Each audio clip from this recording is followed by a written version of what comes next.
முதல் நாடாளுமன்றத்திலேயே ஆளும் என்டிஏ கூட்டணிக்கு மிகப்பெரிய ஒரு அச்சுறுத்தலை நெருக்கடியை கொடுக்க வேண்டும் அப்படின்னு சொல்லி பல்வேறு விவகாரங்களை, அதாவது நீட் முறைகேடுகள்ல இருந்து பல்வேறு விவகாரங்களை கையில வைத்து அதுக்கு தயார் நிலையில இருந்துட்டு இருக்காங்க.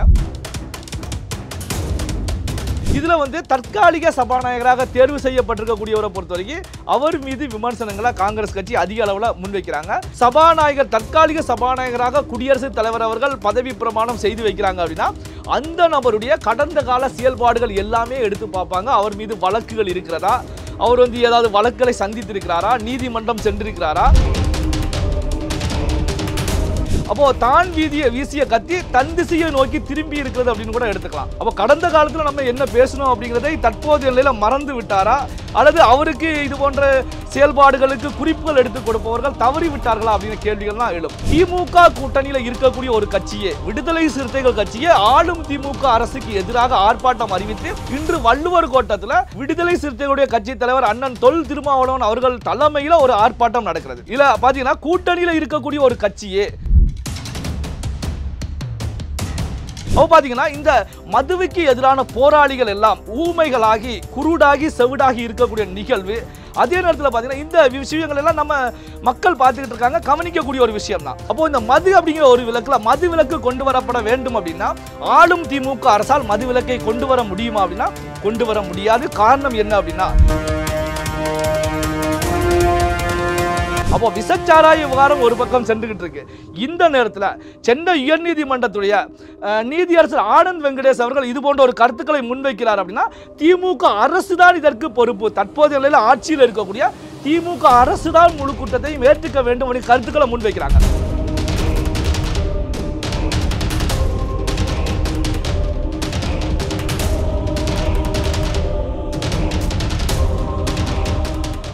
ரியல் ஒன் வாய்ஸ் நேயர்களுக்கு வணக்கம். இன்றைய சிறப்பு நேர்காணலுக்காக நம்முடன் இணைகிறார் அரசியல் விமர்சகர் திரு நெல்லை சிவா அவர்கள். வணக்கம் சார். வணக்கம். இடைக்கால சபாநாயகராக ஒடிசாவை சேர்ந்த பர்துஹரி பக்தாப் தேர்ந்தெடுக்கப்பட்டிருக்கார். அது இல்லாமல் முதல் மக்களவை கூட்டமே கொண்டாட்டத்திற்குரியதாக இருக்கும் அப்படின்னு சொல்லிட்டு பிரதமர் மோடி அவர்கள் சொல்லியிருக்காங்க. இது எப்படி பார்க்குறீங்க சார்? அதாவது பார்த்தீங்க அப்படின்னா 18வது நாடாளுமன்றத்துடைய முதல் கூட்டத்தொடர் அப்படிங்கிறது மிக முக்கியமானது. என்ன காரணம் அப்படின்னா 3வது முறையாகவும் பிரதமராக மோடி அவர்கள் பதவியேற்கக்கூடிய நிகழ்வு. அதே நேரத்தில் பார்த்தீங்கன்னா தொடர்ச்சியாக 3வது முறையும் பல பேர் அதே இலாகாவுக்கு அமைச்சர்களாக தொடர போகிறாங்க. ஸோ ஒரு நாட்டில் பார்த்தீங்கன்னா அது நம்முடைய இந்திய தேசத்தில் நீண்ட நெடிய காலத்துக்கு அப்புறம் நேரு காலத்திற்கு பிறகு இப்போது தான் பாரதிய ஜனதா கட்சி ஒரு கட்சி அப்படின்னா பாரதிய ஜனதா கட்சி தொடர்ந்து 3 முறை வெற்றி அப்படிங்கிறத பதிவு செய்து இப்போ நாடாளுமன்றத்துக்குள்ளே நுழைய போகிறாங்க. பிரதமர் மோடி அவர்கள் நாடாளுமன்ற உறுப்பினராக பதவியேற்று பிரதமராக தொடர போகிறாங்க. இந்த அடிப்படையில் தான் மோடி அவர்களை பொறுத்த வரைக்கும் மிக முக்கியமானது அப்படிங்கிற நிலையில் இந்த கருத்துக்களை பதிவு பண்ணுறாங்க. ஆனால் எதிர்க்கட்சிகளை பொறுத்த வரைக்கும் முதல் நாடாளுமன்றத்திலேயே ஆளும் என்டிஏ கூட்டணிக்கு மிகப்பெரிய ஒரு அச்சுறுத்தலை நெருக்கடியை கொடுக்க வேண்டும் அப்படின்னு சொல்லி பல்வேறு விவகாரங்களை, அதாவது நீட் முறைகேடுகள்ல இருந்து பல்வேறு விவகாரங்களை கையில் வைத்து அதற்கு தயார் நிலையில் இருந்துகிட்டு இருக்காங்க.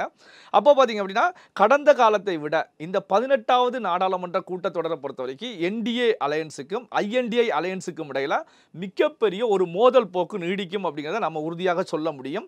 காரணம் என்ன அப்படின்னா கடந்த முறை மெஜாரிட்டியோடு பாரதிய ஜனதா கட்சி ஆட்சி அமைச்சாங்க. இந்த முறை பார்த்தீங்க அப்படின்னா மெஜாரிட்டி கிடையாது. ஆப்போசிட்ல ஐஎன்டிஏ அலையன்ஸை பொறுத்த வரைக்கும் அவர்களும் கணிசமான எண்ணிக்கையோடு நாடாளுமன்றத்தில் நுழைகிறதுனால ஆளும் அரசுக்கு நெருக்கடிகள் மிகப்பெரிய அளவில் கொடுப்பாங்க. ஆளும் அரசுக்கு நெருக்கடிகள் கொடுப்பது ஒரு நாடாளுமன்றத்தில் ஒரு ஹெல்த்தியான ஒரு விஷயமா தான், ஆரோக்கியமான விஷயமா தான் ஒரு பத்திரிகையாளராக நாம பார்க்க முடியும். என்ன அப்படின்னா ஒரு மெஜாரிட்டியோட வரும்போது தன்னிச்சையான நிலையில் செயல்பாடுகள் இருக்கும். அதே நேரத்தில் மெஜாரிட்டி இல்லாமல் கூட்டணி கட்சிகளை நம்பி ஆட்சி நடக்கும் போது எதிர்க்கட்சிகளை பொறுத்த வரைக்கும் அவருடைய கருத்துக்களை தெரிவிப்பதற்கான ஒரு சூழல் உருவாகும். இந்த அடிப்படையில் நிறைவேற்றப்படக்கூடிய சட்டத்திட்டங்களை பொறுத்த வரைக்கும் எதிர்காலங்களில் எதிர்க்கட்சிகள் விமர்சனங்களை அதிக அளவு முன்வைக்க முடியாது. கடந்த பாரதிய ஜனதா கட்சியுடைய ஆட்சியில் பார்த்தீங்கன்னா கொண்டு வரப்பட்ட சட்டங்களுக்கு எல்லாமே எதிரில் இருக்கக்கூடிய காங்கிரஸ் உள்ளிட்ட கட்சிகளை பொறுத்த வரைக்கும் விமர்சனங்களை தான் முன் வச்சுக்கிட்டே வந்தாங்க. ஆனால் இந்த ஆட்சி காலத்தில் நிறைவேற்றப்படக்கூடிய சட்டங்களுக்கு இவர்களால் எதிர்காலத்தில் விமர்சனங்களை முன்வைக்க முடியாது. என்ன காரணம் அப்படின்னா இவர்களுடைய அலையன்ஸில் இருக்கக்கூடிய கட்சிகளும் இந்த சட்டங்களை ஏற்று தான் சட்டம் நடைமுறைக்கு வரப்போகிறது. அதனால் விமர்சனங்களை முன்வைக்க முடியாது.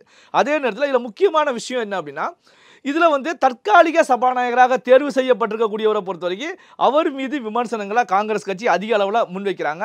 காரணம் என்ன அப்படின்னா, 7 முறை வெற்றி பெற்றிருக்காரு. அப்போ 7 முறை வெற்றி பெற்ற பர்த்ருஹரி மக்தாப்புக்கு எதுக்கு கொடுத்தீங்க? 8 முறை வெற்றி பெற்ற கொடிக்குன்னல் சுரேஷ் அவர்கள் இருக்காங்க அப்படிங்கிற கருத்துக்களை முன்வைக்கிறாங்க. இதில் கவனிக்கப்பட வேண்டிய விஷயம் என்ன அப்படின்னா, ஒரு தற்காலிக சபாநாயகர் அப்படிங்கிறது ஒரு சில தினங்கள் மட்டும்தான். அதை தாண்டி என்ன காரணத்துக்காக இவருக்கு கொடுத்தாங்க, என்ன காரணத்துக்காக கொடிக்குன்னல் சுரேஷ் அவர்களுக்கு கொடுக்கவில்லை அப்படிங்கிறதை நாம் தெளிவாக பார்க்க வேண்டியிருக்கு. அதாவது பார்த்தீங்கன்னா, சபாநாயகர் தற்காலிக சபாநாயகராக குடியரசுத் தலைவர் அவர்கள் பதவி பிரமாணம் செய்து வைக்கிறாங்க அப்படின்னா அந்த நபருடைய கடந்த கால செயல்பாடுகள் எல்லாமே எடுத்து பார்ப்பாங்க. அவர் மீது வழக்குகள் இருக்கிறதா, அவர் வந்து ஏதாவது வழக்குகளை சந்தித்திருக்கிறாரா, நீதிமன்றம் சென்றிருக்கிறாரா, கடந்த காலங்களில் நாடாளுமன்றத்தில் அவருடைய குரல் எந்த அளவுக்கு செயல்பட்டது, அதாவது மக்கள் பிரச்சனைகளை நாடாளுமன்றத்தில் விவாதித்தார்களா, எத்தனை விவாதங்கள்ல அவர் கலந்துகிட்டு இருக்காங்க அப்படின்னா பட்டியல் எல்லாம் பார்வையிட்டு தான் தற்காலிக சபாநாயகராக குடியரசுத் தலைவர் அவர்கள் கொண்டு வருவாங்க.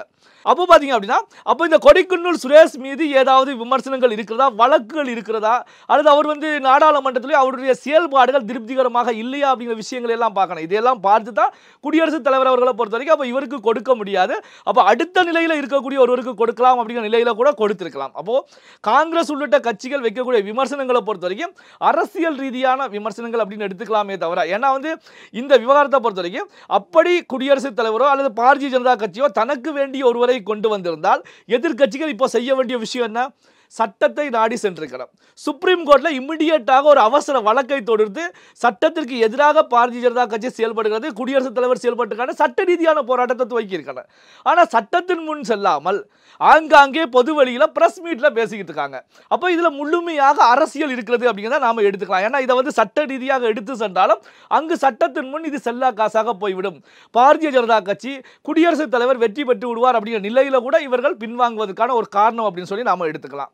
அப்போ பார்த்தீங்கன்னா, இந்த நாடாளுமன்றம் நாம் ஏற்கனவே சொன்னது போல இதுவரை இருந்த, அதாவது 16வது 17வது நாடாளுமன்றத்தை விட இந்த நாடாளுமன்றத்தை பொறுத்த வரைக்கும் 18வது நாடாளுமன்றம் பிரதமர் மோடி அவர்களுக்கு சவால் நிறைந்த நாடாளுமன்றமாக இருந்தாலும் பல்வேறு திட்டங்களை சட்டங்களை இயற்றுவதற்கான ஒரு நாடாளுமன்றமாக இருக்கும் அப்படிங்கிற மாற்றம் கிடையாது. கள்ளக்குறிச்சி விவகாரத்தில் எதிர்கட்சிகள் அரசியல் செய்கிறேன்னு சொல்லிட்டு முதல்வர் தனது ஆதங்கத்தை வெளிப்படுத்தியிருக்காரு. இது எப்படி பார்க்குறீங்க சார்? அதாவது இதுக்கு என்ன அப்படின்னா வந்து, கடந்த காலத்தில் நம்முடைய மன்னர் ஆட்சி காலத்தில் ஒரு விஷயத்தை பார்த்துட்டு இப்போ வரலாம். ஒரு வீரன் பயிற்சி பெற்று போருக்கு செல்கிறான் அப்படின்னா அவனுடைய அடிப்படை பயிற்சியை என்ன அப்படின்னா வந்து, நீ வீசக்கூடிய ஈட்டியாக இருக்கட்டும், கத்தியாக இருக்கட்டும், எதிரியுடைய கழுத்தை பதம் பார்க்க வேண்டுமே தவிர எக்காரணத்தை கொண்டும் அது திசை திரும்பி வந்து கழுத்தை பதம் பார்த்து விடக்கூடாது அப்படின்னா கருத்துக்கள் பேசிக்காக பயிற்சியாளர் சொல்லி கொடுப்பாங்க. நீ வீச விடக்கூடிய கத்தி ஓன் சைடு திரும்பாம பார்த்துக்கணும், இதுதான் ஒரு வீரனுக்கு அழகு, அப்பதான் எதிரிகளை கொல்ல முடியும் அப்படிங்கிற கருத்துக்களை முன்வைப்பாங்க.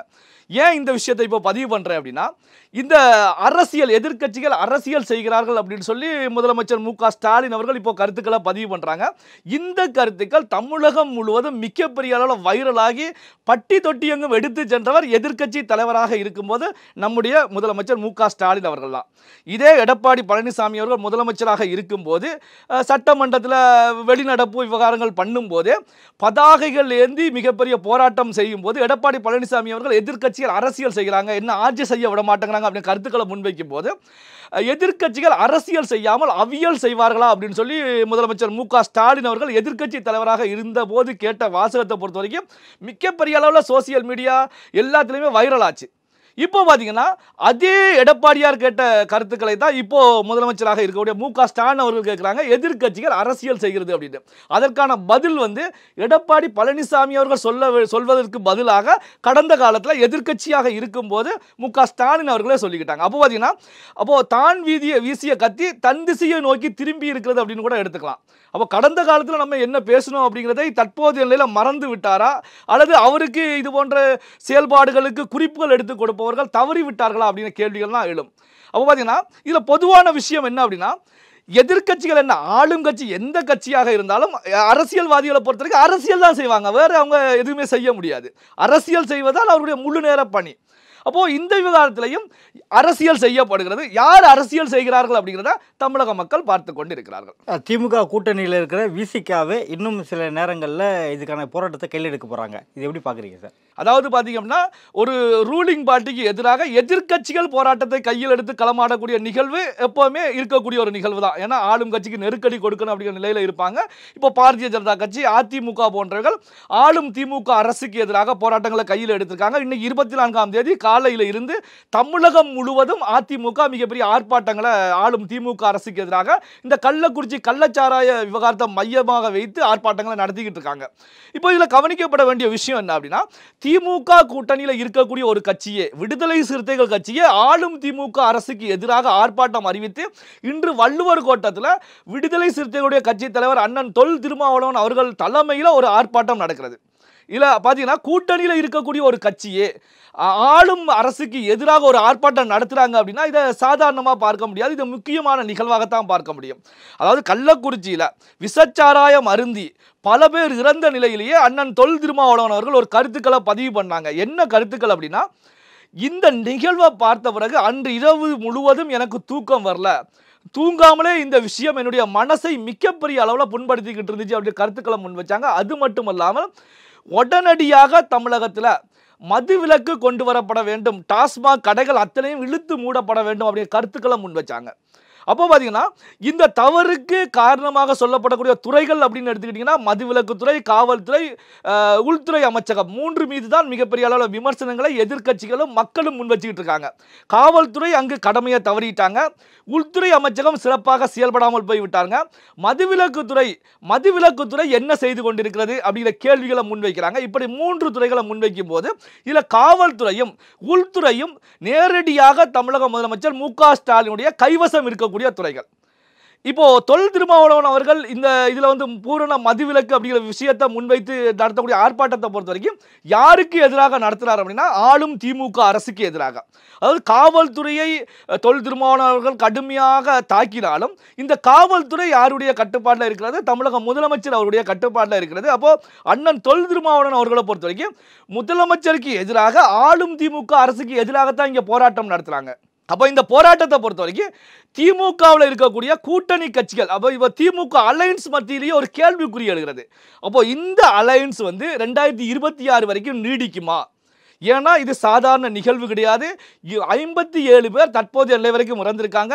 இறப்பு எண்ணிக்கை இன்னும் அதிகரிக்கும் அப்படின்னு சொல்லி தெரிவிக்கப்பட்டிருக்கிறது. 80க்கும் மேற்பட்டவர்கள் இன்னும் சிகிச்சை பெற்றுக் கொண்டிருப்பதாக தகவல்கள் வந்துட்டு இருக்கு.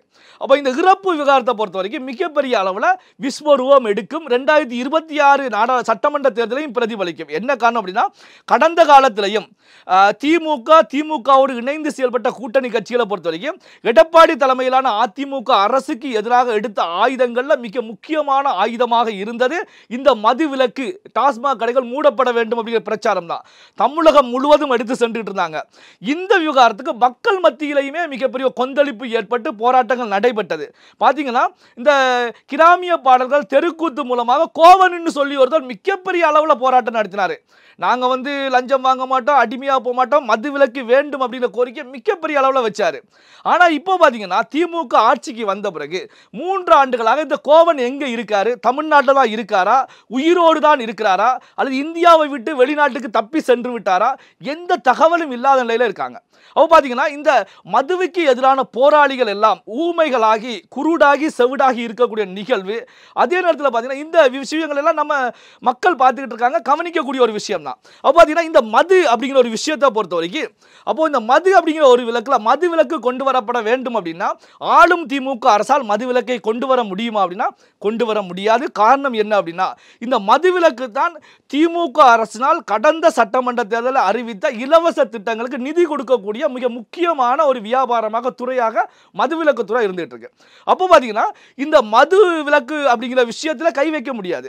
இப்போ சட்டமன்றம் நடைபெற்று இருக்கு. இந்த சட்டமன்றத்தில் கூட என்ன அறிக்கை தாக்கல் செய்யப்பட்டிருக்குன்னா கடந்த 2022-2023 காலகட்டத்தை விட இந்த 2023-24 காலகட்டத்தில் சுமார் 1700 கோடி ரூபாய்க்கு அதிகமாக டாஸ்மாக் வருமானத்தை ஈட்டி இருக்கிறது அப்படின்னு சொல்லி சட்டமன்றத்திலேயே திமுக சார்பில் அறிக்கை தாக்கல் செய்யப்பட்டிருக்கு. அப்போ பார்த்தீங்கன்னா திமுக ஆட்சிக்கு வந்த உடனே 500 கடைகள் மூடப்பட்டதாக முதலமைச்சர் மு.க. ஸ்டாலின் அவர்கள் அனௌன்ஸ் பண்ணாங்க.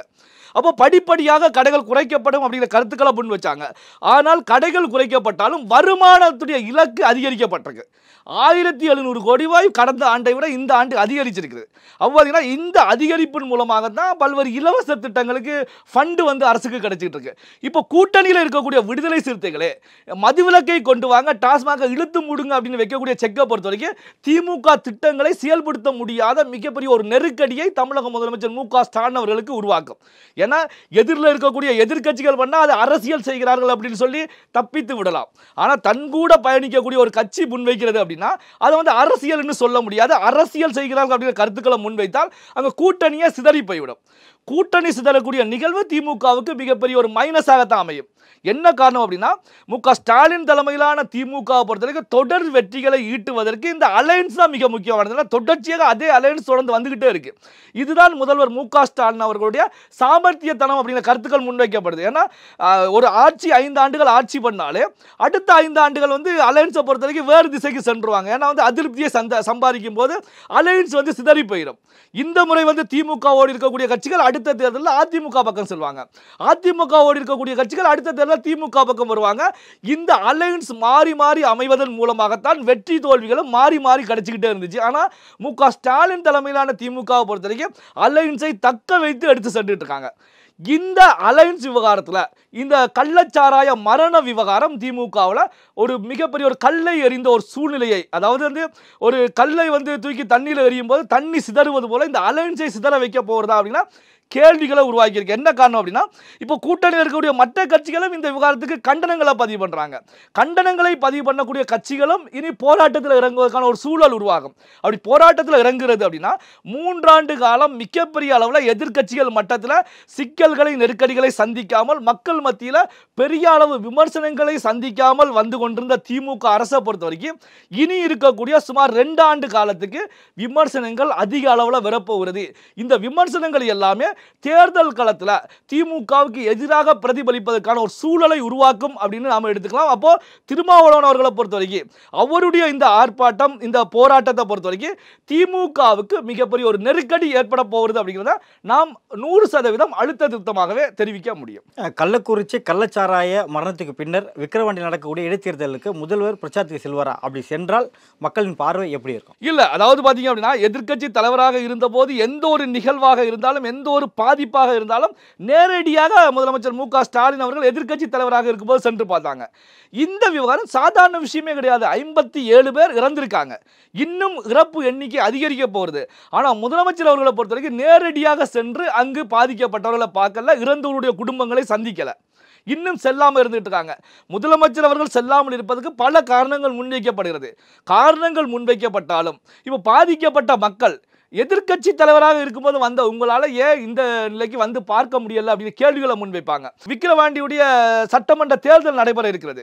இந்த சட்டமன்ற தேர்தலுக்கு எப்படி தமிழக முதலமைச்சர் மு.க. ஸ்டாலின் அவர்கள் பிரச்சாரத்துக்கு செல்ல முடியும்? காரணம் என்ன அப்படின்னா 57 பேருக்கு மேலே இறந்த ஒரு நிகழ்வுக்கு செல்லாமல் விக்கிரவாண்டி பிரச்சாரத்துக்கு வருகிறார் அப்படின்னா முதலமைச்சர் அவர்களும் அரசியல் நோக்கோடு அரசியல் தான் செய்துகிட்டு இருக்கார் அப்படின்னு சொல்லி தான் எதிர்க்கட்சிகள் பிரச்சாரங்களை விமர்சனங்களை முன்வைப்பாங்க. மக்களும் அந்த நிலையில் தான் பார்ப்பாங்க.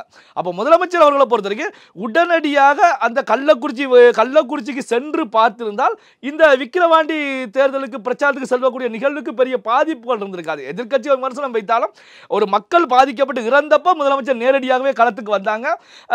அங்கு உரிய அதிகாரிகள் மீது நடவடிக்கைகள் எடுத்தாங்க அப்படி கருத்துக்கள் முன்வைக்கப்படும். ஆனால் கள்ளக்குறிச்சிக்கு இந்த நிமிடம் வரைக்கும் செல்லாமல் இருந்துட்டு இருக்காங்க.